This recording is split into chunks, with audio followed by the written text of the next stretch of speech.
I'm like 12 years old and I'm full of piss and vinegar and I thought I was invincible. And out in the woods one day and I went into an area that I didn't normally go into. And it started with that.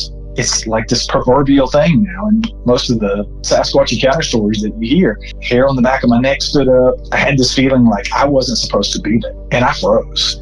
And then I hear this huffing, gruffing, growling sort of sound. And then I hear what sounded like people have described as a bluff charge where fight or flight kicked in. It felt like my legs were just these big giant stumps that were stuck into the ground. I couldn't move. And then eventually something in my lizard brain kicked in and it was flight mode. I took off. I was flying back to 600 or 800 yards. It was back to my house. And I dove over the fence and I didn't tell anybody. I didn't tell my mom until literally a couple of years ago. I told her about the experience and she was like, I never knew you had that experience. And I'm like, yeah, I didn't want to tell you because A, I didn't think you'd let me go back in the woods. And B, I thought you might think I was crazy.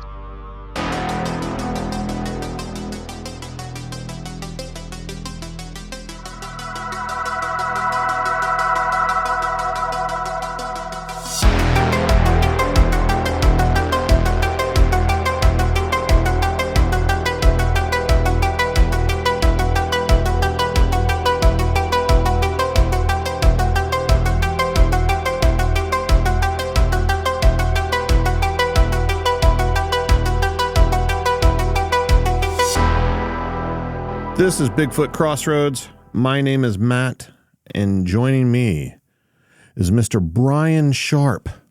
Brian, thank you for gracing me with your presence, sir. How are you? Absolutely, man. I am good, man. I'm good. I appreciate you asking me to come on. So, first off, I want to ask you about Sasquatch Unleashed, the truth behind the legend. You recently published a book, man. How'd that go? Oh man, it was definitely a labor of love, but yeah, it's finally out there. I say finally because the funny thing is the truth behind the book coming out was I've been talking about writing a book and thinking about writing a book for years. And of course you get into the subject and you talk to so many people and then you go, what am I going to write a book about? Is anybody going to read it? Does anybody really did they really give a crap about what I have to say? Right. But then once I got past that point, I was like, I'm going to write a book and this is kind of what I want to do. I just decided to sit down and do it. And I probably wrote the book. I was talking to somebody yesterday. We had a gig that I did up near our house here. It was a little like a Comic-Con festival and I was selling books there. And somebody said, congratulations on the book. It takes forever to do that. People don't realize it takes years to publish a book. And I said, well, it took me like 4 months, from beginning to end. I'm just that kind of person. When I set my mind to something, I say, I'm going to do it. I'm very impatient. I want everything yesterday. So I literally wrote the book in about 2.5 months. And then I sent it off I got with Doug and Alex over at Hangar One. And I said, look, I'd like this book to be out no later than the 1st of March. And this was like the end of December. They were like, okay, well, we should be able to do that. So they were fantastic. The team over there, Doug and Alex, are phenomenal. If you guys aren't familiar with Hangar One Publishing, you've got to check it out. We've got tons of authors over there, tons of books. And mine is just one in a sea of those books. But yeah, it was definitely a labor of love. I had to do putting a lot of things off to get a book done. And it took probably 2.5, 3 months it took me to write it because there's a lot of research that goes into it. There's a lot of notes and it's definitely a process, but it's over. I'm very proud of the result. I didn't know I was going to be as proud of the book as I actually am, but I think it turned out to be a great book and I'm excited about it. I know you want people to buy the book and I recommend they do so, of course, but what kind of approach did you take with the book? Is this going to be like your thoughts on the subject or is this stories? What kind of book is it exactly? Well, it starts a little bit about my history, my story. The first chapter is literally called The Odyssey Begins because for me, this really began as a child when I started getting interested in Sasquatch and looking into Bigfoot and cryptids and just the whole world of the weird. So I talk about that. I talk about my personal experiences when I was like 12 years old. I think I had an experience where I was probably paced out of the woods by a Sasquatch. I didn't see what it was, but I assume that's what it is now. Knowing what I know now and talking to as many people that I have, it seems logical that that might be. I've never said it is, probably never will because I didn't see it, but I'll sort of start there, talk about my experiences, and then I just move into the phenomenon of Sasquatch. That was the big thing for me, was talking about just Bigfoot in pop culture. So I talk a little bit about that. There's a chapter on that in the book. Of course, I sort of laid the foundation with some history, some of the older stories, the Osman story, some of the things that we all know, Ape Canyon. I reached out to Mark Marcel, and he was gracious enough to send me some really cool pictures that he took over at Ape Canyon, and I did a little section on Mark in the book. So it was just, that's sort of the beginning of it. And then I talk about hoaxes. People who have listened to my show know I don't pull any punches when it comes to people hoaxing anything related to Bigfoot. I've called Todd Standing out. We have had a love-hate relationship for years. And so I talk about hoaxers. I talk about some of the known hoaxes. Now, I'm not calling people out without evidence. I'm talking about like the Georgia Bigfoot hoax from back in the day and some of the known hoaxers. So I bring that out because I think it's important. It's an important part of the history of this, that we talk about those things, because you see it all the time on social media. A picture that was hoaxed 10 years ago will resurface and make its rounds and get another 500, 600,000 views on YouTube and Instagram. And it's like people have never seen it before because we have such short memories. So I really wanted to go in and talk about that. And then I have a section on the scientific method. There's a chapter there. I talk about where the bodies are, why there's not been bones found, why did we not have fossils of these things. I talk about it's really, really interesting. It's like watching paint dry, I guess, for some people, but it's interesting to me to talk about the fossilization process. And so I go a little bit into that, and I talk about some of the primate behaviors that aid primates, that known primates in stealth, and how that may be applicable to Sasquatch, and it may explain some of the things that we experience and people experience in the woods, and maybe why we don't see these things as often as people think we should, if they exist.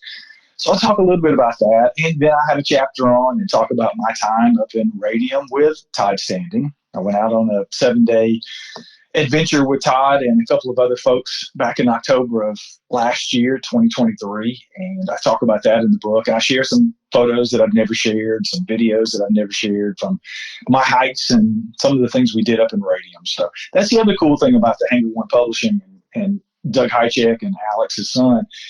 They have interactive book technology. So that was one of the things I was interested in trying to do with the book. At the end of the book, there's a little QR code, and you get to scan that when you buy the book, and you get to see the photos that aren't published anywhere else. You get to see some of the videos. Like I said, there's, I don't know, maybe a couple of hours of video that I've never released anywhere from my time in Radium, and some other stuff that I've put in the book. So yeah, just a little bit of everything. Man, you cover pretty much every aspect of Bigfooting and being involved in the world of Bigfoot, it sounds like. That's what I tried to do. I wanted to take this very scientifically. I'm not a scientist. I don't even play one on my show. But I wanted to be as scientific as possible because I try to use critical thinking. I try to use Occam's razor. I try to talk about that in the book. I talk about critical thinking and pareidolia and misconceptions and misidentifications. And I even break down in one of the chapters, I was in law enforcement for 16 years, and I did a lot of work in the courtroom. That was part of the job as being a cop. You don't just go out and answer calls. You have to arrest people, and that means you got to go to court. Excuse me. You got to go to court. You got to testify. You got to know what evidence is. You got to know what's not evidence. So I kind of break that down and try to paint a picture for, honestly, I start the chapter by saying there's a lot of misconceptions about what evidence is, because I know you've heard that, Matt. Most everybody who's into the subject say, well, there's no evidence that Bigfoot exists. Why are we even talking about it? Because there's no evidence of that. Well, actually, there is. There's a ton of evidence. I mean, anecdotal evidence is evidence. And I talk a little bit about that in the book. I think the name of the chapter is Can We Convict Sasquatch in a Court of Law? And I've joked about that on my show before. If you're sitting on a jury and you have to convict Sasquatch of being real, of existing, based on the evidence that you've seen over the years, are you convicting? I'm probably going to, because I think there's a ton of evidence out there. If nothing else other than the Patterson Gimlin films, some of the other films that are out there, some videos, the Freeman footage, I think is probably real. Some of the footprint evidence, and just having a conversation with Jeff Melvin. If you can't sit at a table I have done this. I've sat and had dinner with Jeff Meldrum and Cliff Barrickman. If you can't have a dinner with them and come away at least pretty much convinced that Sasquatch is real based on that conversation, there's probably something wrong with you. So I kind of go into that in the book. I talk about some of the high strangeness stuff. I get into the woo part of Bigfoot, some of the habituation situations that people have claimed to have over the years. And I'll talk about that and just kind of ended out talking about the fascination with monsters and escapism in the modern world and some of the things that draw people's attention and maybe why people are so into the subject. And then I end it with talking about the truth behind the legend. And that's a secret. You got to buy the book to read that. That is the secret that we're all searching for, and you have answered it in the book. Well, it's kind of people have kind of given me a little bit of guff because I struggled with putting the word truth in the title. I went back and forth with Doug on the title quite a bit when I'd retitled the book a couple of times, but ultimately, and here's a spoiler alert, I guess I'll just go ahead and put this out there. It doesn't really spoil the book, but it is part of it. Ultimately, the truth lies with all of us. That's what I've come to understand about this and talking to so many people, talking to people like you. You and I see eye to eye on most things, I think, in the couple of conversations we've had about Bigfoot. But I'm sure if we talk long enough, we'll probably end up disagreeing about something. But ultimately, the truth has to lie with you.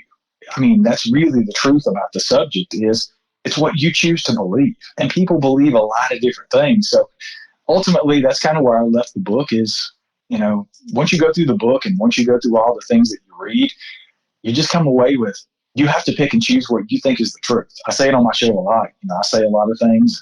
I have a lot of people on that people may disagree with, and I just say, take what you want and leave the rest. That's really what it's all about. And the book is kind of like that as well. You take what you want, leave the rest, and then the truth is really up to you to decide. I would say that would be another point that we see eye to eye on.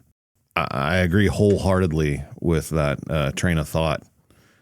You mentioned being young and kind of starting this journey, at least in your mind, at a very early age, which is something that I share with you as well. Can you kind of talk a little bit about what captured your interest in that sort of phenomenon whenever you were a kid, and maybe who you were before you became, you know, the podcast host in the Bigfoot world? Yeah, I think for most kids, I was a loner. We were really poor, grew up really poor. We didn't have a ton of money, so I was always outside playing. And we were fortunate enough to rent a home from some folks when I was around 11 or 12.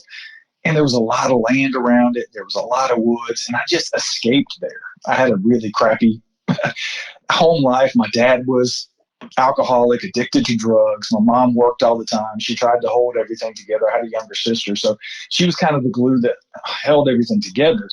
And I just escaped into the woods and into my imagination. I always loved to read. I love to write stories. I love to anything. Nessie was my first love, my first cryptid, you know, the Loch Ness Monster, because it was one of those things that as a kid you could see on, you know, there'd always be these specials on or whatever talking about the Loch Ness Monster. And it just sucked me in, and it was just right up my alley.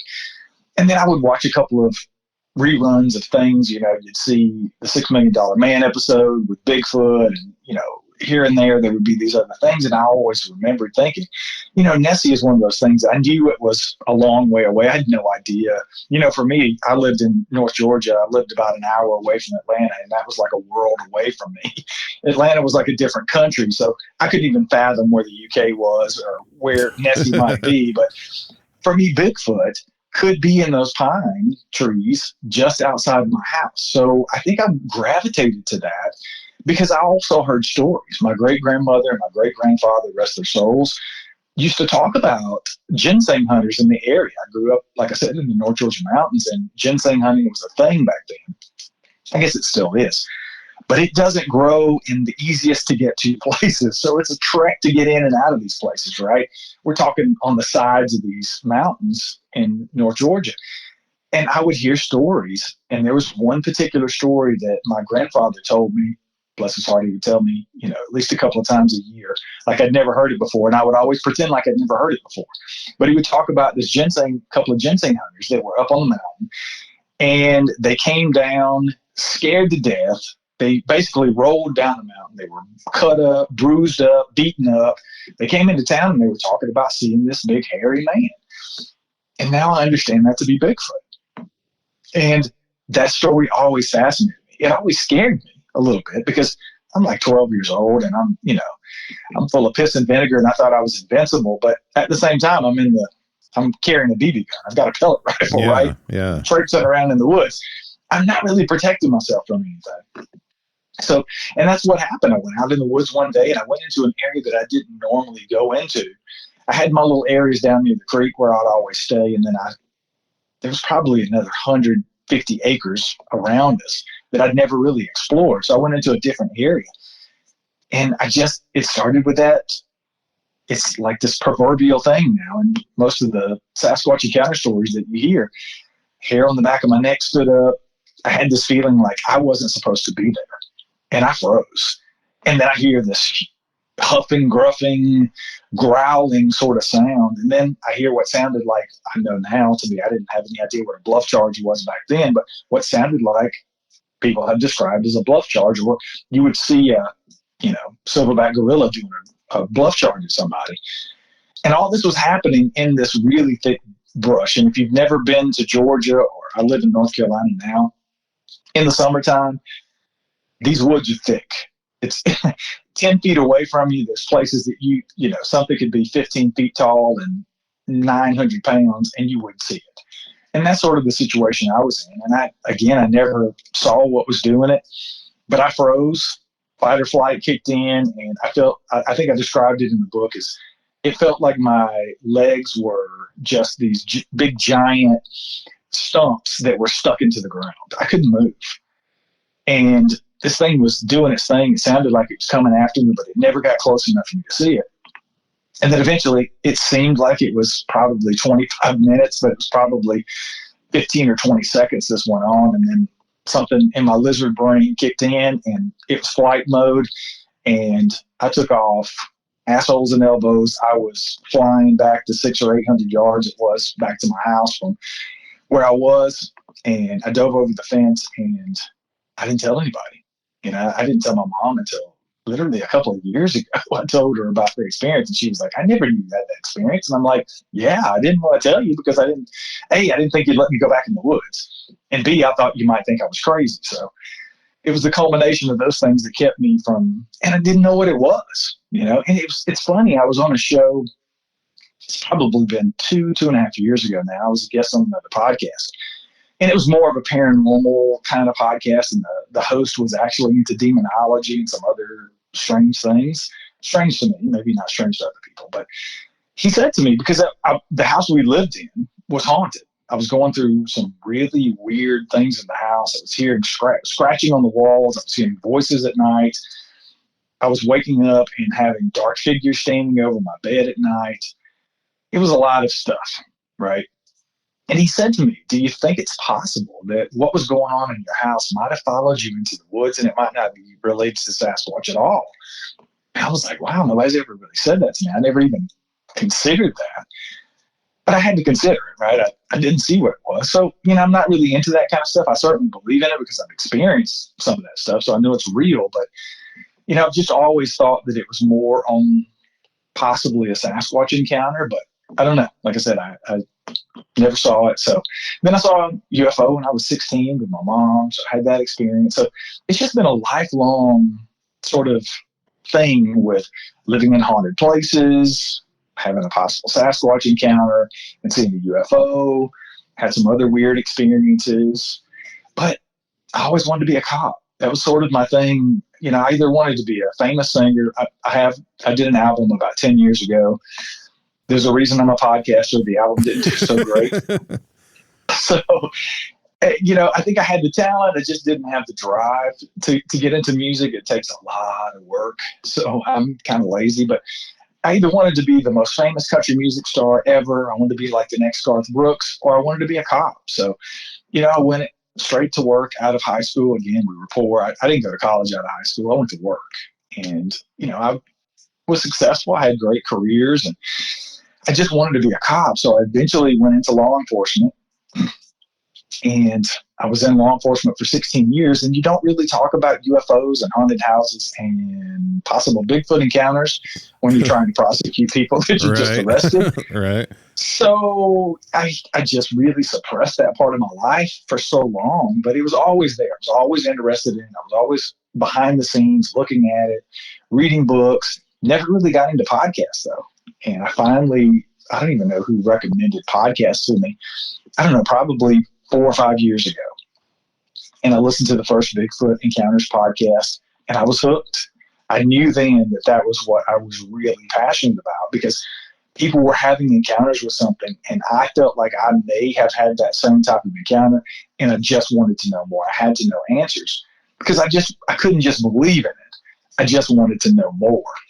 So I kept listening to the podcast, and I thought, I would like to talk to people who have had those encounters myself, not just listen to them. So I started getting into Facebook groups. I probably joined 500 or 600 Bigfoot, Sasquatch Facebook groups, and started reaching out to people. Hey, have you had an experience? Hey, have you had an encounter? Hey, have you seen one of these things?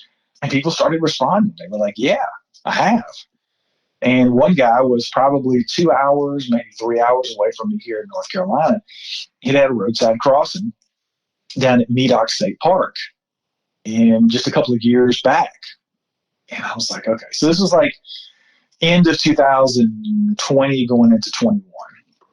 And I thought, man, if I'm going to talk to these people, how am I going to preserve this?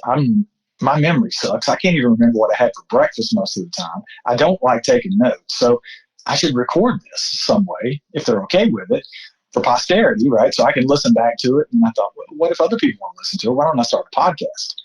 I had no idea what I was doing. I had no clue. So I started recording the first conversations on my phone. I was using I think it was called REV. It was a free app for Apple phones. So I started recording people. Of course, it sounded horrible. It was absolutely the worst quality audio ever. But I was recording the interviews, and, so I named the show. I started the show, and I put the first episode out. I think February of 2021 was a roadside crossing from North Carolina. And it just kind of grew from there. And the rest has been history, as they say. So at this point, you mentioned having those conversations with the likes of, Dr. Jeff Meldrum and everything. Are you convinced that these things exist? Yeah, man, I am there's so many people who listen to my show who want me to be 100% all in. And I totally get that. I just can't get there because I haven't seen one of these things. Now, I've had tons of other experiences since my childhood on our land here in North Carolina, in Radium, BC, last year with Todd Standing, that have almost gotten me convinced. I mean, just the Patterson-Gimlin film, it has taken me years to get there, and I'm about 85% sure that that's a real Sasquatch and that's real. I don't know, but I had a conversation with Ryan RPG Golombeski a couple of days ago that really has made me scratch my head, and I've got to have some private conversations with him, because he said a couple of things that were kind of cryptic that really makes me wonder about the PG film now. But that's probably a whole nother show for another day. But again, I think having conversations with Jeff and Cliff and some of those people have moved the needle for me, because if you really dial in and those guys, they don't BS about that kind of stuff, right? And they are 100% convinced. And I have so much respect for both of them. It's hard for me to say no, but that was a really long answer to a short question. I would say here's the answer. 6 days out of 7, I am pretty much convinced that there is something to the phenomenon, and these things exist, or at least did exist at some point in time. That other day, I think it's just going to take me having that no doubt, I've seen it experience for me to be 100% all in. I think that's a great answer. I think you're as far as you can be without having that sighting. And I think that if someone is convinced 100% that these things do exist and they haven't had a sighting, in my opinion, they're wrong. They might think they're convinced, but I thought I was convinced. I thought I was there. And then whenever I had the sighting, it puts you in a place that didn't exist prior to that. So I think it's a great answer. I think it's a good place to be, especially in your position where you've talked to, hundreds upon hundreds of witnesses and talked to the experts, and the most knowledgeable people in the field. I think you should withhold that full 100% or that final day of the week until you've had that sighting. Yeah, I think so too, but there's so many people who get pissed off at me because, it happened to me. I've talked about it about a couple of times on that Bigfoot podcast with Wayne, my co-host over there. We talked about Reddit and, people saying they don't listen to my show because I can't, and they're certainly not going to buy my book because I can't decide if Bigfoot's real or not. Why would anybody want to listen to me? Yeah. My reaction to that is that's exactly who I want to be listening to. Those are the kind of people I try to surround myself with. Those are the kind of people that I want to have conversations with. I love having conversations with people who disagree with me because I think that's how we learn. If we all drink from the same Kool-Aid and everybody's just kumbaya that the forest giants exist and nobody ever questions anything, we never get anywhere because they're still not recognized by science. Yeah. We're still trying to push the ball down the field and get some recognition. If these things are real and they're out there, then why aren't we finding them? And I think we need to do different things and have different conversations to move that needle and move that ball down the proverbial field, because we've been doing the same thing for 50 plus years and we've gotten no closer, in my opinion, than we were prior to the Patterson-Gimlin film. So I like having those conversations, but some people just want to listen to people who they agree with. And if that's what you're into, then I'm probably not the show you need to be listening to because, and again, it's a different dynamic with Sasquatch Odyssey because I do a couple of shows. Sasquatch Odyssey is completely 100% about the encounters. I don't do a lot of talking. I certainly don't do a lot of opinionating and pontificating about my opinions on that show because that's not what it's about. It's about the people who come on, and I cherish those people. That is one of my favorite things on earth, is to talk to people who have had experiences that I haven't had. And I give them a safe place to do that, judgment-free. And I've had some wild ones. Let me tell you, I've struggled with putting some of the episodes that I've ended up posting because I want people to understand that I take this very seriously and I'm very serious about the subject. But I think you have to give them a voice, and I think you have to let everybody's experiences be what they are. And again, you take what you want and you leave the rest. But we have the other show, that Bigfoot podcast that Wayne and I host together. That is all about our opinions. It's a conversation. And we get into some hoaxers. We get into the red circle squatches. We get into some of the things that really piss us off that goes on in the community. Because I think, again, we need to be having those kind of conversations. The encounter shows are great. It's my bread and butter. It's what I love to do. It's how I pay my bills, frankly. But I think those other conversations are just as important, if not more important in a lot of cases, to talk about people who are hoaxing people, to talk about people who are taking advantage of people in this community, to talk about some of the things that aren't necessarily pleasant to talk about. We tackle that over there and we call people out and we talk about pareidolia.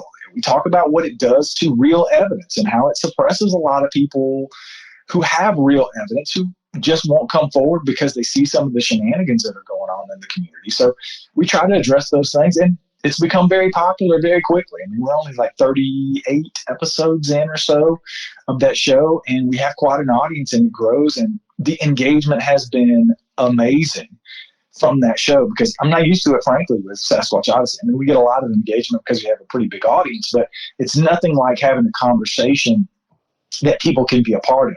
We do live call-in shows, and people have direct access to send me text messages and call me and leave me voicemails, and it is just, it's become my new favorite thing. I mean, if I could just do encounters and have those kind of conversations and do that kind of show for the rest of my life, I would be the happiest man in Bigfoot for sure. So to you personally, since you don't get to talk about this stuff very much on your own show, what makes a good Bigfoot story for you? Obviously, people love those scary, aggressive encounters. Do you enjoy those kind of stories, or is there something else that's more your cup of tea? I enjoy them all.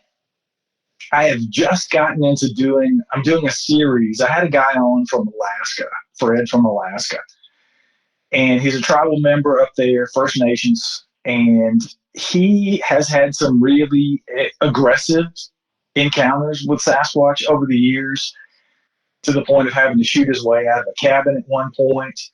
And he has collected a lot of stories. He has a great YouTube channel. It's called Subarctic Alaska Sasquatch. If you guys want to check it out on YouTube, he tells the stories on his videos there. But after I had Fred on, I said, hey, man, you have a big audience. I have a pretty decent sized audience. I would love to get these stories out there. Can I take some of these stories that you're telling in your words from your YouTube channel and just play them once a week? I've made it a Wednesday tradition now on the show. And a lot of those encounters have been from the exact same area in Alaska on this particular stretch of river. And they're very aggressive. Rock throwing. These things are trying to break into cabins. They're looking into windows. It's pretty aggressive stuff. So there's people that listen to the show that don't like those kind of encounters, and they, of course, let me know that. But a lot of people do. I'm 50-50, but here's the way I approach any story.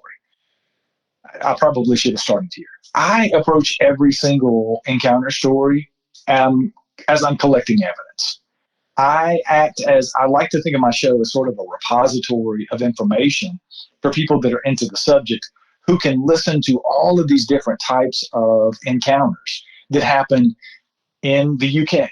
They happen in Florida. They're happening in the Pacific Northwest. They're happening in Louisiana.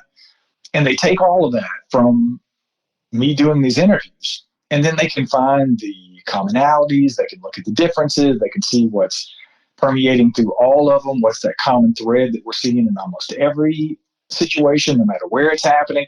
So I'm always thinking along those lines. It's not really about what I enjoy so much. It's more about just extracting the data from my own personal knowledge and use as a student of the subject, and then what that does for the audience. And of course, some of the out there really aggressive encounters. I mean, there's a lot of drama when three men are pinned down in a cabin and this thing is trying to get in and it's looking through the window, and he eventually has to shoot his way out, and they're surrounded. They're seeing eye shine. They're having to make a run for their skiff.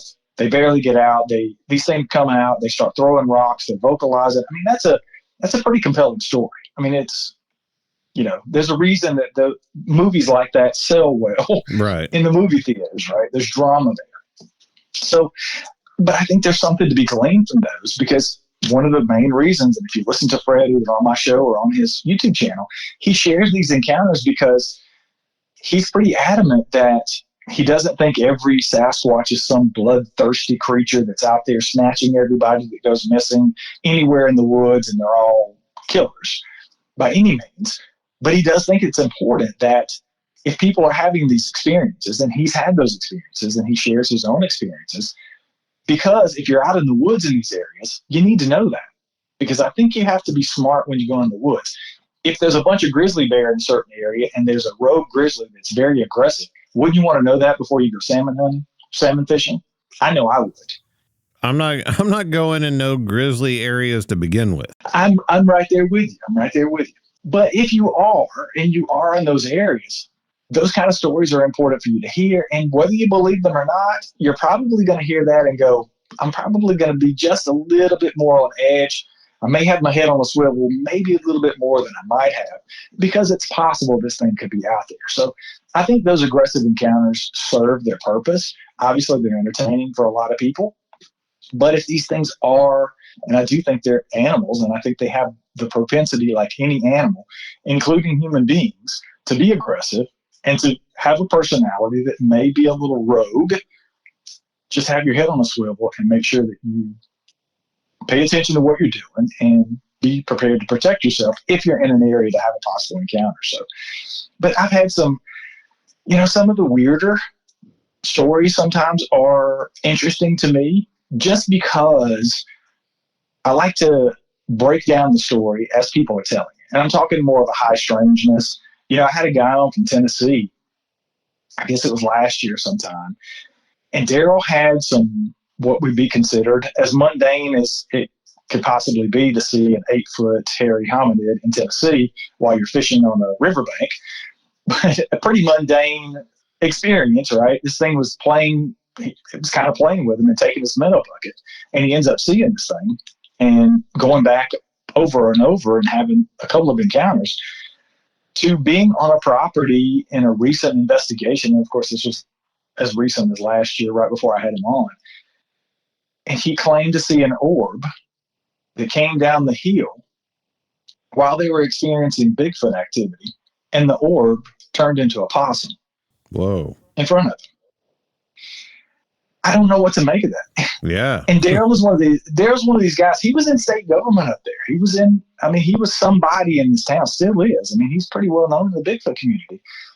He has no dog in the fight to lie to me about that. And he said to me, Brian, I know you're going to think I'm absolutely batshit crazy, but this is what happened. And why would he tell me that if it didn't happen? It's weird to me that an orb would turn into a possum while he's having Bigfoot activity and these things are vocalizing around him, but I don't know what to make of that. So I find that very intriguing. Some people, they roll their eyes, oh, how can you have that fella on? He's been smoking something. No, I don't necessarily think so. If you're going to make up a story like that, you're not going to have it turn into a possum. Yeah, that's what I thought. It's weird, man. Have you talked to a particular guest on your show that their story just really kind of hit harder with you emotionally? Yeah, there was a couple actually, and I've talked about this one so many times, but it was an elk hunter last year. And he reached out to me and said, I really want to tell my story. I love your show. I trust you. Your law enforcement background, the way you approach the subject. I want to tell my story all the way through with you for the first time. He said he had told a piece of his story to another podcaster right after it happened, not on the air, but told the podcaster, who helped him a little bit with dealing with it because he had a really tough time dealing with certain aspects of his encounter. And he said, I told my wife and I told my dad parts of it, but I've never told them everything all the way through. And he said, I just want to sit down and tell my story from beginning to end one time, and I'm done. I don't want anything else to do with this. I don't want to have anything else to do with Bigfoot. I've had enough. I'm done. So he told me a story, and in a nutshell, it was a very long story. Again, I got emails about it because this episode was about an hour and a half, but I literally let him talk for an hour and a half. I don't think I said anything for an hour and a half. He talked the entire time, but he was very detailed. He told everything from beginning to end, how it happened, when it happened, how he felt, what happened afterwards. But in a nutshell, what he had a really hard time was he and his dad were on, I think, a 7-day elk hunt. They both had tags for elk. They were in the Washington area. And on the first or second day out, he has an encounter with a Sasquatch. This thing was tree knocking, according to him. He was hearing these knocks, and he couldn't understand it. So we went to investigate. He wasn't having there was no elk sign. There was no activity going on for hunting. So he was intrigued by these knocks. He starts walking towards the knocks. Every time he would stop walking, it would knock. It was almost like he felt like, eventually he told me he felt like he was being lured in for some nefarious reason. Again, it's subjective. He said, I have no proof. It's just how I felt. But this thing was knocking. He ends up getting to the area where it was. He's 25, 30 feet away from this tree. This huge Sasquatch steps out. They're in a face-off, right? This guy's got a high-powered rifle in his hand. He's looking to take down an elk. He said, there's no way I would raise my rifle at this thing. He said, I knew that I didn't have enough firepower. There's no way I was going to take this thing down. So he backs away. He gets out of the situation. The thing that really stuck with him the most wasn't even being face-to-face 20, 25 feet away from this massive Sasquatch after he felt like he was being lured in for nefarious reasons. He said the unnerving part for him and the really bad part for him was he didn't tell his dad. And for the next 6 days, his dad got up every morning and went to his hunting spot, and he went and sat in his truck. because he was scared to go back in the woods. And he said, I didn't tell my dad, and I felt like a horrible person because this thing could have killed my dad. And it just ate him up. And he said he turned to drinking. I mean, he was a very straight-laced, he had never been in the military, but he was the military type sort. Yeah, I just got that vibe from him. Right. Just very put together. And it tore him up. And he turned to drinking. He said, I tried to bury it in the bottom of a bottle. I went to therapy. Finally, after a year or so of therapy, I moved through the alcohol stuff. I was able to sit down and tell my dad and make amends with my dad. And, he was almost in tears telling me the story, and I can get that. I think that part just stuck with me the most. I mean, of course, it was I guess, air quote, cool encounter to be that close to a Sasquatch and live to tell about it. But the really compelling part for me was how bad it tore him up that he didn't tell his dad about it. And I can understand that. I mean, what if something had happened to his dad? I don't know how he would have ever been able to live with that. But I think that just in and of itself, seeing the emotion and feeling that part of his story hit home for me, because how do you make that up? I mean, you can make up seeing a Sasquatch. Yeah, I saw one as I was driving by, out of the corner of my eye. It was 8 feet tall, whatever. But to go into that kind of detail, and I'm watching this guy on video, right? We're on StreamYard doing this interview, and I'm watching his emotions, man, and he's getting emotional about it. I just don't think you can fake that. So, I mean, his story really did stick out to me. And I even reached out to him. They were looking to do some hypnosis regression for Legend Meets Science 2, Doug Hychek's documentary. Right. And Doug had me reach out to a couple of people and ask if, he was looking for particular people that had certain types of encounters with Sasquatch that they could do regression on, and to see if they could pull out more details. And this guy came to mind because he wasn't into Bigfoot. He wasn't into Bigfoot before. He certainly isn't into Bigfoot afterwards. He wants it to be done. He's moved on. And I reached out to him and I said, hey man, I know you don't want to do this, but I think it could really help people if you did. No pressure, obviously. And I think he chose not to do it ultimately. And just that, like, he's not seeking fame. He's not seeking fortune. He's not seeking 15 minutes of anything. He just wanted to tell his story, to get it off his chest, have his cathartic moment to somebody that he trusted. And luckily he chose to do it on my show. And, that just really stuck with me. I mean, out of I'm almost 500 episodes in.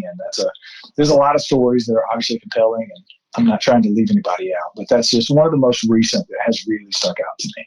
With your property that you're at currently, I know that some things have been happening there. We've talked a bit about it in private. What kind of got your gears turning that you might be having Bigfoot in and around your own home? The first thing was vocalizations. We bought this property towards the end of 2017, I believe. We bought the first 20 acres, and then we acquired the other 20 acres about a year and a half later when the folks put it up for sale. That had bought it the same day we bought our property. But we've only been living here full time now about 4 years. And once the first season that we moved in, we have a 400 square foot tiny house, and we have a lot of outdoor space, 40 acres of outdoor space. So we spend a lot of time outdoors. Obviously, we love the woods. We're in the middle of there's nothing but land around us. I've actually posted it on my Instagram. So if you're really curious, look on the Sasquatch Odyssey. It's Bigfoot BKS now on Instagram. There's actually an aerial shot of overhead of my house. So you can't find it because I scrubbed all that stuff. So don't even try to really find me. But you can get a lay of the land. There's really nothing around us but woods. My nearest neighbor is about 3/4 of a mile away, I would say. So we moved in, we put a hot tub on the end of our deck on the hot tub. So we're out, you get in the hot tub in the fall. It's one of my favorite things. It's about 40 degrees outside. You got the water at like 101. You're sipping a glass of wine and relaxing in the hot tub after a hard day's work. I wasn't a podcaster then, so I was really working hard every day. So, and we hear on the back of this ridge, there's probably, I would estimate, 250 to 300 acres of property. Once ours ends, just on the other side of us, it's just land, just woods. And from that general direction, it sounded, I would estimate, a mile away. It sounded like the Ohio howl, just the quintessential Ohio howl kind of Bigfoot call. And I was like, what in the hell is that? And you hear it, and then, you start a conversation and you move on. We heard that a couple of times. And over the course of, we kept the hot tub up all winter. I love to get in the hot tub. If it's 15 degrees outside, I'm getting out in the hot tub before I go to bed. That's just how I roll. And we would hear these noises. Not every day. I would say probably over the course of the time of having the hot tub up, through the winter, out of maybe 4 months, we probably heard it 5 times in the distance. Same thing. Sometimes it'd be a couple of times. Sometimes it'd only be one. That would be it. Didn't really think much of it. And I guess it was maybe that summer or going into that spring after that hot tub season. I had started podcasting. So this is 2021. So we're talking probably, March, April of 2021. I just finished up a couple of interviews for the day, and I was upstairs in the loft. We sleep upstairs in the loft. We had the windows open because it was about 50 degrees outside. It felt great. And probably 50, 60 yards from the house in the woods, we hear what sounds like the Ohio howl, extremely loud, with sort of like I called it a bark on the end, but it was kind of more like a growl, I guess, like that. And I felt it. We felt it. And I looked at my better half. I said, did you hear that? Yeah. Well, what was that? I don't know. What do you think it is? We're having this little frickin' frack moment. Yeah. Well, what do you think it is? Oh, I don't know. I said, well, it was one of two things. It was either a person or it was a Sasquatch. That's just what I said. Because to this day, I cannot tell you that it was either. But given the lay of the land, we have security measures, let's say here. We've got 2 entrances on our property, 2 driveways. We have cameras. We have motion sensors. We have motion-activated lights. Nothing went off. Could there be a person that could have accessed it other places? Sure. But why would a person be 11 o'clock at night outside on private property in North Carolina, by the way? Yeah, bad idea. This is like Texas, right? You don't go on other people's property. We have the purple paint law here. Everybody up and down our street and in this area has purple paint on the trees. And people say, what does that purple paint mean? It means if you aren't invited to be past that line on that tree, you probably don't want to be there. Because it basically, not that it gives people the right to shoot you, but it's a pretty good idea that you're probably going to get some sad singing and flower bringing if you're not supposed to be on somebody's property. So I don't think it was a person. And I don't know that a person could be that loud. Again, it's hard to explain if you've never heard what you think to be a Sasquatch vocalization. I don't know how to describe it other than you feel it as much as you hear it. And that was it. That was the one time, 2021, and we have not had that since. But I have cast footprints on the property. I probably cast a total of 4, 5 sets of footprints on our property and 1 set on our neighbor's property, which is about a mile away. And we found interesting tree structures. We found interesting tree breaks. One of the first things was a gifting situation that was really weird to me on a stump that we walk our dogs. We have 3 dogs, and I walk the dogs several times a day on this. It's probably a half a mile loop that we've carved out a path on our property. And we walk them the same way every single day. And there's a stump off to the right. And I'm walking by one morning. I'd walked them the evening before, and walked past the stump, nothing there. That morning I walked past, and the sun had come up. It was still early, but the sun was up pretty high in the sky. So it was a little sun coming through the canopy of the trees, and something shiny caught my eye. There was a bleached white box turtle shell, just general size. I don't know what, 5, 6 inches across, I guess, regular size box turtle shell. It was turned upside down and stuck into the side of this cedar stump that was sort of decayed. And I'm thinking, that is so weird. And it wasn't like it was just, I know birds will kill turtles and other predators, raccoons and stuff will kill turtles and turn them upside down to get to the turtle inside or whatever. Right. This thing had been there. This thing had been bleached for a while. It was clearly old. It was clearly bleached white from the sun and stuck into the side of the stump. It was just the weirdest thing, dude. I still can't explain that. So I did start doing this little gifting thing there. I've never been into the gifting thing. It's always kind of been one of those kind of out there sort of things to me that just, it could go either way, right? Nobody's ever put anything out on the gifting stuff and just put a camera up and here comes a Sasquatch and opens up and stands there and eats the peanut butter out of the jar, right? It's always, well, the peanut butter jar was gone. I found it 2 days later. The jar was here. The lid was screwed back on. It's just all this, it's all subjective stuff, right? But I tried that. I started putting some sun butter. We don't need a lot of peanut butter. So I use ground sunflower seeds, sun butter. Yeah.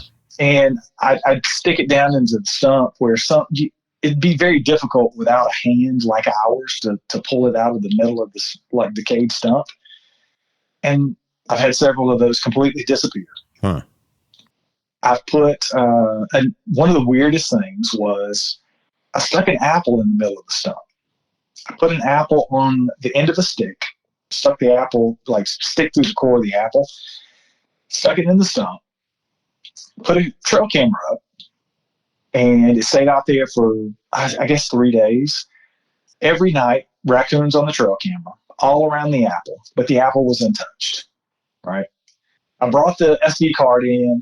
I think I brought the batteries in too, to change the batteries out in the camera, and left the apple out there. I get up the next day, I go walk the dogs, and of course, typical Bigfoot story. There was no SD card, there was no batteries in the camera. Something had taken a bite out of the apple. Still on the stick. The apple was still on the stick, just like I had it in the middle of the stump. But it literally looked like somebody or something had picked the apple up and taken a big bite out of the middle of the apple and put the stick back down in the middle of the stump. Now, this apple was pretty nasty. It was going kind of mushy when I put it out there, which is a little faux pas from people. I've told, if you hang out with Todd Stanley, he replaces his apples because he doesn't think they'll eat apples if there's a bad spot. They have to be like pristine apples for Bigfoot, apparently. Well, I broke that rule and put a mushy apple out, and it was even starting to get a little bit of mold on it when this thing took a bite out of it. So I took a couple of pictures of it. And I think I sent it to Wayne. Wayne was the only person that I sent it to, my co-host on that Bigfoot podcast. And I said, no backstory, nothing. He didn't even know I had the apple out on the stump, anything. I said, what does this look like? And I think he texted back, I'll paraphrase, it looks like you took a bite of a nasty apple. Because it looked like a human bite out of this apple. And then I told him the story, and he's like, oh my God. Something took a bite out of that apple, dude. I'm like, yeah, no. It was weird, man. And I've talked to people, they'll say, we'll take bites out of apples. I don't know how a deer would do that. I don't know how or why a raccoon could make what looks like a human bite. I'll have to send you, I'll have to text you the pictures. Yeah. I want to see that. Yeah, I've got them up on my Instagram, Bigfoot BKS on Instagram, if you guys want to see it. You'll have to scroll back through the grid, and they're on there somewhere. And I've even done some videos of finding the apple and showing, the area where the stump is and stuff. But it's just weird, man. And again, I've never said and will never say that a Bigfoot took a bite out of the apple. But, at some point, even an Occam's razor guy like me has to say, is Occam's razor telling me that it's a Bigfoot? Yeah. I mean, and I even had people say, "Oh no, that's clear." They saw it. Yeah, somebody bit that. Some homeless person came on your property, took one bite out of the rotten apple, put it back. Yeah, and walked past my house to get to that area, because this area is probably, I don't know, it's 150, 200 yards from my house into the woods. Now, I have posted a video of what I called Methany doing dirt angels on my property a while back. That was kind of funny. I did find her down there, but she was down near the driveway, and she was having a really bad day. So she had to spend the night in jail. But no, she did not come completely onto our property. So I don't know, man. It's just weird stuff. I've never said definitively and never will that any of those things are Bigfoot related. But I mean, the footprints that I've cast, 60 yards away from my house that are like, I don't know, 15 inches with 5 toes.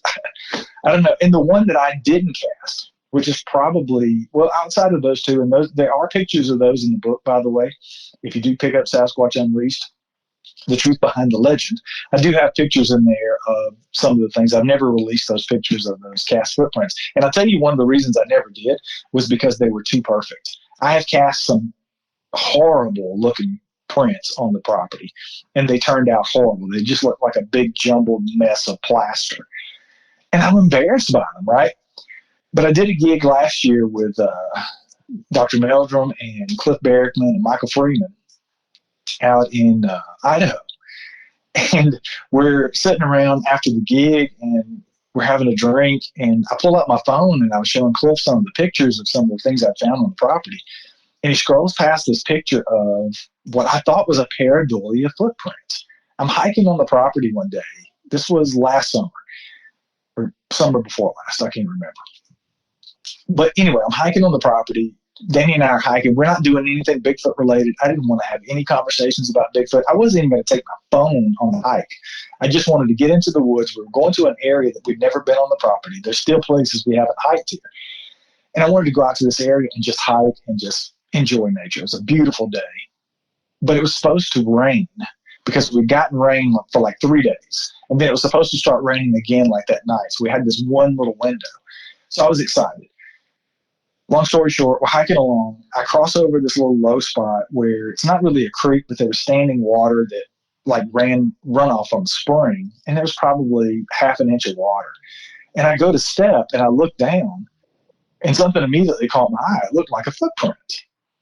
And I said, holy shit, how funny is that? I laughed out loud. I laughed out loud. I said, I've got to take a picture of this because this is like a pareidolia footprint. It looks so much like a footprint. So I take my phone out of my pocket and I start getting closer and I start seeing toes. I see 5 toes.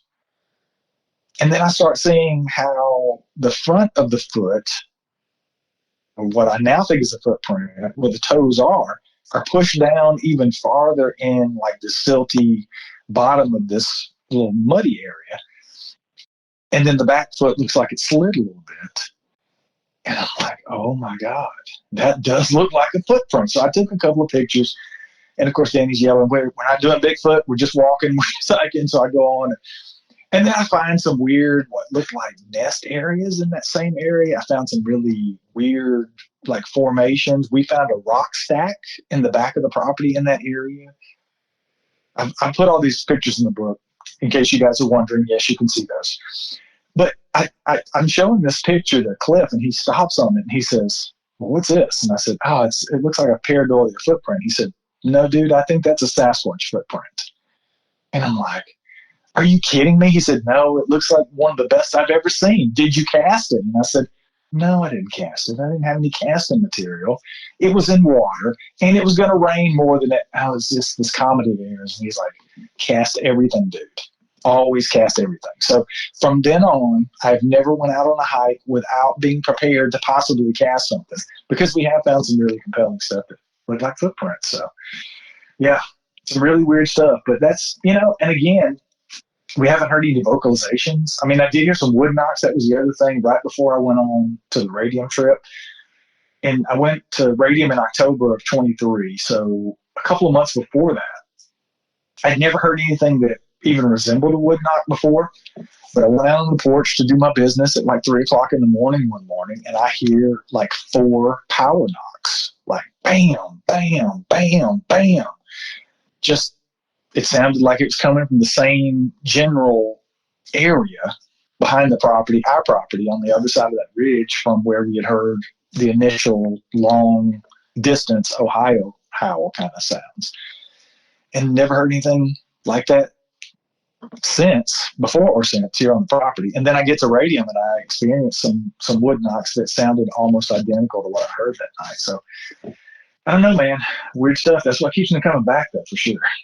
what's going on here? Because you have your incident that happened as a kid. You've mentioned several things about, paranormal experiences, a UFO encounter, and now you're a Bigfoot podcaster, and you've got Bigfoot possibly, I would say most likely, coming onto your property. Is there something else going on here that's linking all these things together? I know you said that you believe Bigfoot to be an animal, but do you think there's something more to it than just that? This is a question that has come up over and over and over with other people initially, because I had not had all the experiences on our land here that I've now had and what I've had up in Radium. But this used to be something that I would separate. Cops like to check boxes, right? Everybody likes to. Well, I think that's a general human thing. We all like to put things in boxes. We like to check boxes so it makes sense for us. And I used to separate all of those things. When I would have somebody on, like Daryl, or somebody earlier on in the show, many people come to mind about seeing orbs and experiencing other, even craft in some cases, either directly before, sometimes during, and often directly after having Sasquatch activity on or around their homes or property. And I just say, okay, well, you just got a lot of weird stuff going on. I don't see a correlation with those things. I don't necessarily think the orbs and or these possible alien craft have anything to do with Bigfoot, because I don't think Bigfoot is an alien. I don't think they're hopping through portals or any of those things. So I just used to separate that in my brain. And the more I've talked to people over the years, and even now I've had to consider it as your question, is there possibly something more to this? And I tell you, I had somebody on, I love UFO stuff. I've always kind of been into UFOs. I used to mix that stuff, and then I had to start an entire new podcast called Paranormal Odyssey that Wayne now hosts, that I used to host. I hosted the first, 100 episodes or so, and Wayne took it over. But I had Preston Dennett on the show and talked about UFOs a couple of times. And Preston is a big UFO guy. He's written tons of books on UFOs. Super cool dude. But he is into some wild stuff, like really weird stories about UFO abductions and long time, constant abductees and all these weird stories. And I used to talk to Preston all the time, and I would tell him some of my UFO stuff that's happened and seeing other alien crafts on multiple occasions. I actually had UFO experiences in Radium with two other people while we were Sasquatch hunting, doing Sasquatch research in October. And Preston kept saying, Brian, everything is connected. He'd just say it over and over. Every time I'd say something, I'd say, yeah, it's weird, but I don't think it has anything to do with that. Brian, everything is connected. And he just drilled it into my head. So I don't know, man, to your question, I've considered it, and I think this is probably what it is. I don't necessarily think that it's really, truly connected. I think there are such things as people who are, I don't like to use the word sensitive. I don't even know what the word is. I think you're just more open to experiences. I think there's something in the human psyche and in our brains that gets turned off a lot of times when people aren't in tune with the possibility of something greater than themselves, whatever that looks like, whether it be Bigfoot, UFOs, Dogman, Nessie, whatever. I think when people are open to those kind of experiences, I think you're more apt to have them. It's almost like the people who see UFOs are the people who are looking in the sky. How many people do you see walking around looking up? Right. Not very many, right? It's the same thing with being in the woods. I'm guilty of it. I have to make myself pay attention because I walk the dogs a couple of times a day. It's one of my favorite things to do. We go out into the woods, we play, we throw the sticks, we throw the balls. It's great for everybody. But I just get tunnel vision walking with them sometimes, and I have to remind myself to look around. And every time I do, I see something that I haven't seen before. So I think it's just human nature that we just block all of that stuff out. So you have to pay attention. And I think if you're paying attention, you're more apt to have an experience. I look up all the time. I was looking up when we saw UFOs in Radium, and I saw some of the most wild, crazy stuff I've ever seen. I've never seen anything like what we saw. But if I hadn't been looking up, I would have never seen it. We were there doing Bigfoot research, but I'm looking at the sky because it was beautiful. So I think when people do that, I think you're more apt to have those kind of experiences. And I do write about that in the book. can't inundating yourself with watching Bigfoot shows. And I had a couple of guys actually recently tell me they've come on and shared their experiences, and they're listening to my podcast, and they have a Bigfoot experience while they're in the woods. Wow. They're listening to somebody having a Bigfoot experience, and then they have an encounter. Is that serendipity? Is there a connection there, or did they create it in their mind because they're listening to that? I mean, there's a whole, again, that's probably a whole nother show for another day. Yeah, for sure. I just think that, I guess the short answer would be, I think the connection may be being more open. And of course, people have come out of the woodwork, not too many, but a couple of, oh yeah, of course you're a Bigfoot podcaster and you possibly have Bigfoot activity. Whoa, what a shocker. And I've struggled with putting some of that stuff out because I knew that would be the reaction. But I'm old enough now, I really don't care what people think about me. I don't have any reason to lie about anything. I don't have any reason to produce anything that's not real. So I don't really care what those people say. But of course it is, obviously, everybody's like, yeah, right. Wink, wink, nod, nod. The Bigfoot podcaster has a Bigfoot on his property. And I've never said that. And it may not be. Who knows? But I'm certainly convinced that something is going on. Can you tell me about your UFO experience in Radium? Yeah, I'll make it quick. It was, I don't know if it was the second or third night. Todd and Ashley there was another guy that was doing another sort of solo hike up Radium Mountain, and they were dealing with Jason because he had lost his bag through Air Canada. It was a horrible thing. He had to buy all new equipment, but he ended up making the trip. Great guy, fascinating stuff. I'm still trying to work out getting him back on the show so we can talk about it. But in a nutshell, I mean, it was me and Kyle Deshane and Richard Deshane. Richard is Kyle's dad. He flew in from New York because he knew I was coming. He wanted to meet me and he wanted to go out and spend some time with his son. So it was like this perfect pairing of all these things. And then Kyle came out and we went out the day before Todd, and Ashley joined us at the camp. So we're sitting around the campfire, and I look up and I see these lights in the sky. Now we saw, I guess it would be, I don't know what airport they would have been flying one from the other, but there was clearly a path where we would see airplanes. It wasn't like a big flight path. We weren't seeing them all the time, but you could see commercial aircraft. You could tell they were at 30, 35,000 feet, right? Right. About where a plane looks in the sky in relation to the ground and other things around. These things that I was seeing, I was estimating, and I probably said it on the show a couple of times, maybe 80, 85,000 feet in elevation. It was just these little white lights. And the first one I saw, I was like, oh, that's weird. And it was moving, dude. I'm talking, if an airplane's traveling, 400 or 500 miles an hour, I would estimate this thing's probably going 1,500 to 2,000 miles per hour. I mean, it was zipping. So I see this light, and then we have a shooting star come across. We saw probably 6 or 7 shooting stars that night, and a meteor came over our heads into view and exploded. Wow. It was just the weirdest night ever. But I watched these white lights in and amongst all this other stuff that was going on, the shooting stars, the meteorite that came over, the meteor that came over and exploded in all these colors. We actually got binoculars. I mean, they weren't extremely helpful, but they magnified it a little bit. I was watching these things through binoculars. There was 1, then there was 4. I think at one time we saw as many as 12. Wow. I was watching this one in particular. It was shooting straight up. Probably, again, I'm estimating, I have no way of knowing if this is even accurate, maybe 1,500, 2,000 miles an hour, straight up.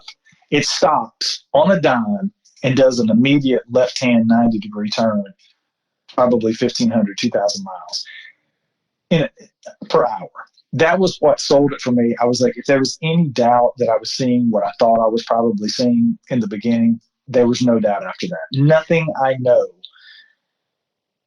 nothing man-made. There was no person flying whatever this was. This little, I mean, it looked nothing like just a ball of white. And some of them had like a blue hue almost, just a perfectly round ball. There was no human being flying it. They would have been crushed immediately. They would have been dead. They couldn't have withstood those G's. There's no way. It was incredible, dude. And we were just in awe. I mean, and Kyle and Richard, I mean, they're certainly into Sasquatch stuff. And Kyle's had a couple of visual encounters with Sasquatch, but he wasn't really into the UFO thing. But they were amazed. They were just as amazed as I was. I mean, Sasquatch wasn't even on the radar. We did hear a couple of things later on at night. We heard a couple of like whoops and some weird like vocalization things. I think we had some rocks thrown at the camper, but we were really enamored with the UFOs. That's how crazy this was. How long did it last? Like, how long were they visible? Oh God, it's probably, I don't know, an hour we watched them. Oh, wow. Yeah. I mean, it was incredible, dude. They would just go and disappear, and then another one would show up. And again, I think at most at one time in that general area in the sky, there's probably 10 or 12 that we were all tracking. I mean, we all kind of tried to pick one and watch it through our binoculars, because we all have binoculars, to see what we could see and what it was doing. We were kind of talking out loud, and it was incredible, man. I've never seen anything like it. So Todd Standing is hoaxing UFO stuff now. I'm kidding. Exactly. I'm kidding. Jeez. Calm down, people. Don't send the dogs after me. I'm joking. That's crazy, man. I would love to see something like that. I had possible UFO sighting whenever I was young that was kind of similar to what you're talking about. And then I had a daylight sighting with my cousin whenever I was around 16 that I still don't know what it is, but I too am fascinated by UFOs and the paranormal and all that sort of thing. Yeah, man. Bigfoot is number one for me, but I'm definitely into the UFOs. The one I saw when I was 16, there was no doubt. I mean, this thing was probably 800 feet across, and it was probably no more than 1,500, 2,000 feet off the ground from the moment I saw it. No lights, just this huge, like silver metallic craft. Nothing coming off of it but the moonlight, and it was just floating through the sky. Floated over the ridge behind our house and disappeared. It's the weirdest thing. What shape was it? It was like it's hard to explain. It was like oblong. It wasn't the saucer type. It wasn't round. It's not really even egg shaped. It was almost the shape, if you take like two ball caps and stack one on top of the other, and the hat part of it is sticking up. It's almost like the shape that it was. Huh. No windows, no seams, no rivets, no nothing, just silver, like beautiful metallic, so shiny that the moonlight was reflecting off of it. No sound. And it wasn't moving very fast. It was almost blimp-like, I guess you could say, for lack of a better word, about the speed of a blimp. And it just moved over and went down behind this ridge and disappeared over the trees behind their house. Wow. Yeah. Strange, man. Earlier you mentioned, of course, the Patterson film and the Freeman footage. I'm going to put you on the spot here. Is there any major Bigfoot encounters or videos or whatever that you think are fake? I used to think the PG film and the Freeman footage was probably fake. So I could say both of those. And I tell you, the only thing that really changed my mind about the PG film was I did a really in-depth breakdown of looking at, I went over to the Sasquatch archives, and I was able to get a hold of, he's got an interview over there. And if you guys haven't been to the Sasquatch archives, there's some really cool old stuff over there that you're not going to see anywhere else. Most of John Green's stuff that he passed on when he passed away is over there. That's where a lot of that stuff came from. It is a gold mine if you're into the subject.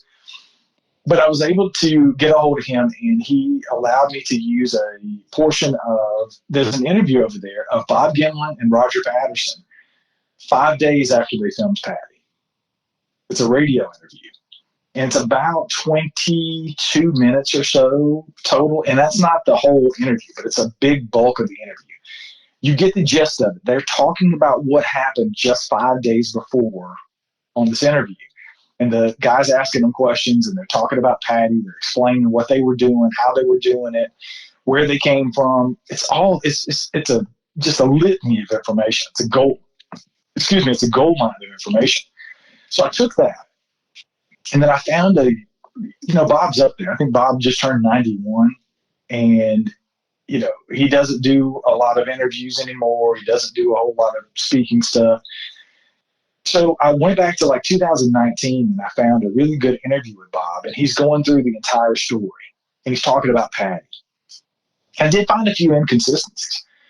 They actually filmed Patty on a Friday, but Bob in 2019 said it was a Saturday or a Sunday. It was the weekend, because the question came up because there were some people logging in that area and working construction in that area, building a road or something.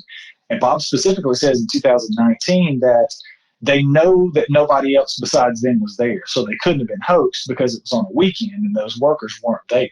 But if you actually look at the date that they actually filmed Patty, it's a Friday. It wasn't a weekend. I thought that was kind of interesting. It sort of stuck out to me that how would you get the day wrong of something that was so impactful on your life? It's probably one of the, if not the biggest thing that's ever happened to Bob. It's very close. To get the day wrong was a little weird for me, but I think that was just more of a slip. But long story short, I just compared those two interviews, and I really looked at what he was saying, and I took a lot of notes and compared what he said then versus now. And I tell you, I saw no deception. Maybe he's just gotten so good over the years at telling the story, if he's not telling the truth, that he believes what he's saying. So it's not really detectable as far as him maybe being deceptive about any of that stuff. So that kind of moves the needle on that. And of course, having conversations with Dr. Jeff Meldrum. I mean,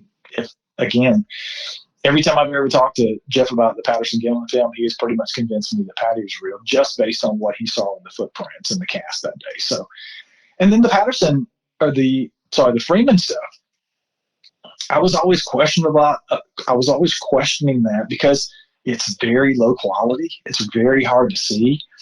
But when Michael, Paul Freeman's son, Michael, did his book, The Freeman Bigfoot Files, last year or year before last, when he did that book, part of what Doug Hychek's been working on that for 20 years, trying to enhance that film to the point of making it where it's actually viewable and you can actually see some detail. He actually went out and bought some kind of software or something, some kind of editing program from the government, the military, to get this done. And they put out that version of the film. It's about 12 minutes. And Michael sent me that when I interviewed him for the book last year. And I tell you, as soon as I saw it, man, you can see this thing picking what looks like a baby Sasquatch up off the tree. I mean, you can see that in the original, but you can really see it in the enhanced version when it's slowed down and it's looped like 5 times. There's no doubt to me that this thing is picking a baby up off of a tree. A baby Sasquatch is what it looks like. And throwing it around its waist, and you can see the little legs dangling. I mean, that was convincing enough for me, I think. But then having the conversation with Michael, that's what really, and he and I have become friends. We text almost weekly. And, I believe him. I believe his story. And I say his story. I'm talking about Paul's because the day that he got that film, Michael said he was at home with a friend of his, one of his good friends, had slept over, and they were having doing whatever they were doing. I think it was maybe 12, 13, whatever, when this happened. And his dad came home so excited about what he had captured. He said to me, "Brian, I thought we were going to break the tape. I was so afraid that my dad was going to break the tape. And it was the only copy he had because he was so excited he made us watch it like 52 times. This old VHS tape." And I'm like, that really sunk into me because even people who were on the fence, and people said, they were fake footprints in Paul's collection. Cliff's got fake footprints. So does Melvin. Yeah. Most everybody who has any cast has fakes, and they know they're fake. That's okay. I think it's part of the data set. You have to find the fakes to know what's real, right? So Paul, of course, had fake footprints. But a lot of people, have claimed over the years that, Thomas Steenberg. I talked to Thomas about Paul, and he used to be really in Paul's camp for the longest time, and now he's just convinced. If you ask Thomas, and I did, I think he hoaxed stuff. I think his stuff was hoaxed. And, I don't know if he's moved the needle on that or not, but for me, when I had the conversation with Michael about how excited his dad was, I thought to myself, if you're going to fake Bigfoot stuff, that's one thing, but how many dads who care as much as he clearly cared about his sons and his wife, who's going to fake your family? Are you going to come home and fake your 12-year-old kid and his best friend? I don't see that happen. So just that in and of itself, after that conversation, I walked away just really believing. And again, I talk about the Freeman footage in the book, and Paul did have quite a few amazing photos, and Michael was gracious enough to send me. I think he's got 4 or 5 original photos from his dad that he sent me that I put into the book. So it's if you're not familiar with the stuff, I think you should check it out. I think the video is compelling. You know. Yeah. I have been a proponent of the Freeman footage since it ever happened. And I'm the first one to say, like, hey, you know, I don't know that it's real. I believe that it's real, though. I always have. And if it ever turned out that or the Patterson film were hoaxed or whatever, that's fine. I can be wrong. It's perfectly okay. I'm okay with that. But the story that you're talking about, where his dad comes home after getting the footage, I heard that story as well. And that is extremely compelling, because I agree with you 100%. A father isn't going to come home and hoax his son and his son's friend and his wife. That's just not going to happen. If anything, he would try to hide it from them, I would think. Yeah. And from what he told me about his dad, and like I said, getting to know Michael, sitting around and having a beer with him and just talking about his dad and seeing how his dad operated and what kind of person he was in real life, it just really solidified it for me. And I am 100% in the camp that his stuff is real. And again, I'm like you. If somebody came out tomorrow and said, here's the proof that it's faked and here's the proof that the PG film is faked, I'm okay with that. I'll be more than happy to be wrong. I like to be wrong. And I think this is what the thing that has really gotten to me over the years. It seems to be people are so in the camp of these things have to be real or what? If the Patterson-Gimlin film is fake, the Freeman footage is fake, it does not mean that Bigfoot isn't real. Those things can exist at the same time. They're mutually exclusive. You know, it can be real and Bigfoot they could have all died. Patty could have been the last one, right? Or it could be faked and there could be plenty of other Sasquatch. So any of those combinations of things can be true. I just think, again, everybody has to take what they want, leave the rest, and decide what your truth is and stick to it, you know? And that's the other thing that has come up about me in particular doing what I do. And I'm sure you get this too, Matt, because your audience hears you maybe go back and forth. And I think all intelligent people do that. I think that's one of the things that you have to do if you're looking at a subject like this is you have to change your thoughts. You have to change your hypothesis sometimes based on new information. If you just stick to the same thing and no matter what anybody brings you or what anybody tells you, you just refuse to change what you think about it, I think you're very narrow-minded. I think everybody I talk to, I get a little bit out of those conversations, and people say things to me all the time. Again, like I said, I was having a conversation with our RPG. I had him on a Bigfoot roundtable over on my show on Sasquatch Odyssey, I think last week. And he said something during that interview, and I've got to have a conversation with RPG about it privately. He's looked into the Patterson-Gimlin film extensively, and he thinks that those guys are smart enough to do either or. He thinks they're smart enough to have faked it, and he thinks they're smart enough to have captured Bigfoot on film. He's just not sure which it is. And I found that compelling. So I got to get RPG on it again and have a conversation with him. We're doing a gig here coming up in May in North Carolina. We're doing a speaking camp out thing. So I'm going to corner him when we're out in the woods, just he and I, and see if I can pin him down to see what that cryptic message means about the PG film.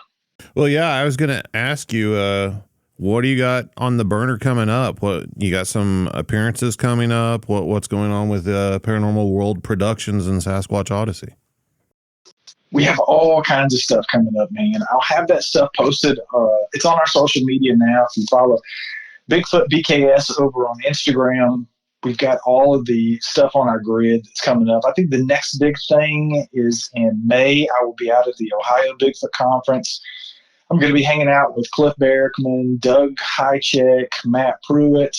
I can't remember who all is going to be there. I know I'm going to be at Cliff's booth. I'm going to be hanging out with him. Cliff wrote the foreword to Sasquatch Unleashed, The Truth Behind the Legend, so he and I will be hanging out and signing books together there at the Ohio Bigfoot Conference on May the 4th. And then I think the next big thing after that, I'll be down at the Great Florida Bigfoot Conference in June. It's around June the 20th or something. I'm not sure. You can go to Gather Up Events and find out what's going on there. I'll be handling the encounters portion of that up on the stage and hanging out on Speaker Row with everybody. They've got a big lineup of folks that are going to be there. I'm looking forward to hanging out with those folks. Renee Holland's going to be there. I haven't hung out with Renee since last summer. She's a cool chick. If you're into skeptics, she's definitely the skeptical scientist. And then I will be in the UK. I'm going over there in July, speaking at the Cryptid Conference UK. I think it's July the 20th or something like that. I'll be over there in Somerset, UK. I think there's still a few tickets left for that. If you're going to be in the UK and you'd like to be a part of that, we'd love to see you there. And then I'll be in the Smoky Mountains in July 27th. I think I'll be at the Smoky Mountain Bigfoot Conference. So I think we've got another 10 events coming up. I'll be speaking at one here. The camp out, like I said, in May, I believe, in North Carolina. There's another camp out in Missouri in the Ozark Mountain Bigfoot Conference. I'll be there. I think that's in September. I think that's the last thing I have going on. So all kinds of stuff going on. And we'll have books everywhere, of course. You can pick up a book, and you can get those paranormalworldproductions.com. You can go over there and get all the lowdown on the shows. And if you want a signed copy of the book, I will personalize that and send it out to you. You can get those right there in the store. So start calling you the Prime Minister of Bigfoot. You're everywhere, man. Busiest man in Bigfoot show business, Brian Sharp. Thanks so much for joining me. I've thoroughly enjoyed it. You're going to have to come back on again, man. I thought of all kinds of other questions and things I want to talk to you about that, I didn't want to just put it all out there and keep you here forever. But yeah, man, thanks so much for joining me. Anytime, Matt. You're one of my favorite people in Bigfoot, man. I'll do it anytime. Appreciate it. And as always, if you've had your own encounter with Bigfoot or the unexplained, send me an email at bigfootcrossroads@gmail.com. If you get a chance, check out the website, bigfootcrossroads.com. You can find links to the social media, merchandise, past episodes, everything you need all in one place. And until next time, remember, there's something in the woods.